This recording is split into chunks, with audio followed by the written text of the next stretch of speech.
One of my comrades there, another of those victims of 18 years of unrequited toil and blighted hopes, was one of the gentlest spirits that ever bore its patient cross in a weary exile, grave and simple Dick Baker, pocket miner of Deadhouse Gulch. He was 46, grey as a rat, earnest, thoughtful, slenderly educated, slouchily dressed in clay-soiled, but his heart was finer metal than any gold his shovel ever brought to light, than any, indeed, that ever was mined or minted.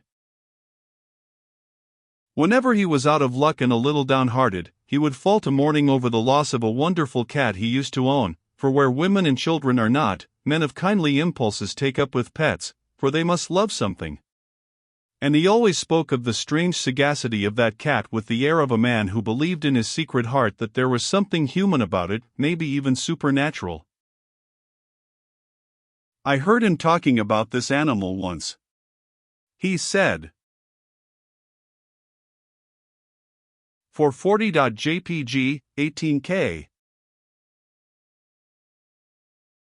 Gentlemen, I used to have a cat here, by the name of Tom Quartz, which you'd 'a took an interest in, I reckon, most anybody would.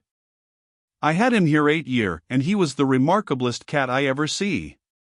He was a large grey one of the Tom specie, and he had more hard, natural sense than any man in this camp and a power of dignity. He wouldn't let the Governor of California be familiar with him. He never catched a rat in his life, 'peared to be above it. He never cared for nothing but mining. He knowed more about mining, that cat did, than any man I ever see.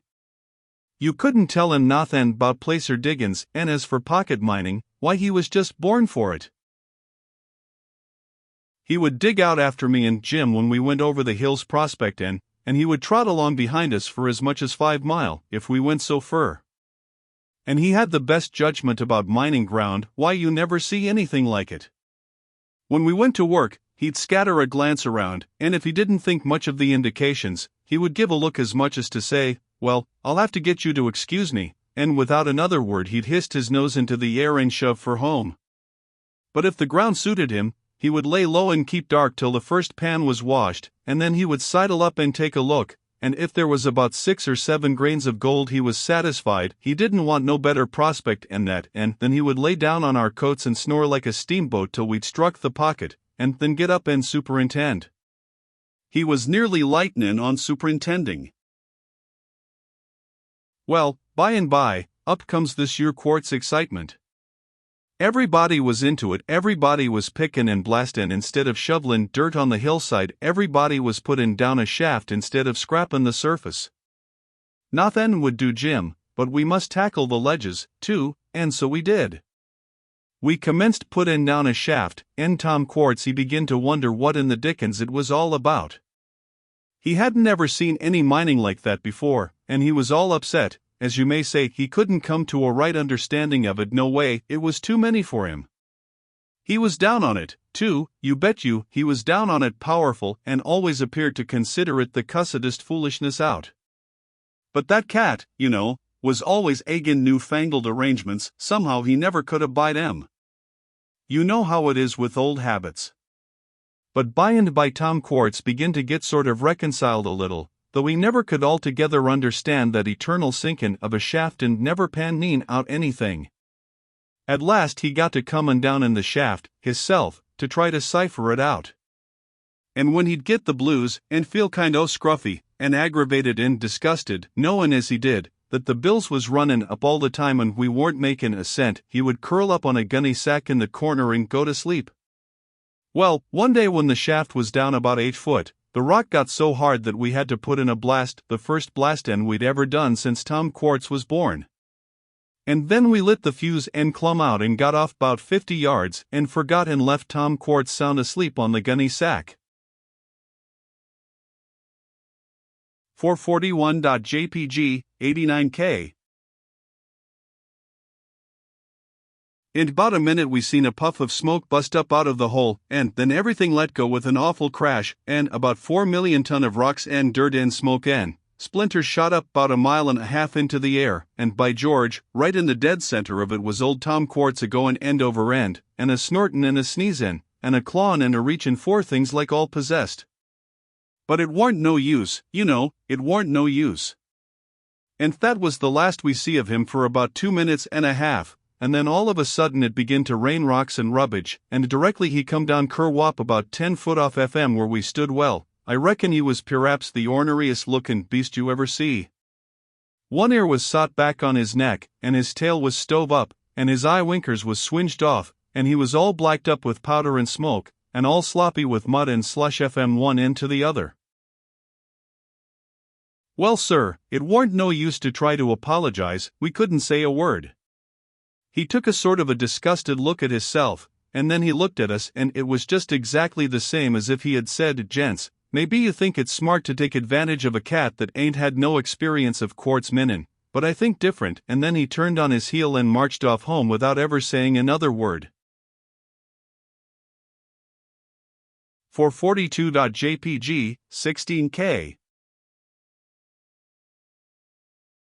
That was just his style. And maybe you won't believe it, but after that you never see a cat so prejudiced agin quartz mining as what he was. And by when he did get to goin' down in the shaft agin, you'd a been astonished at his sagacity.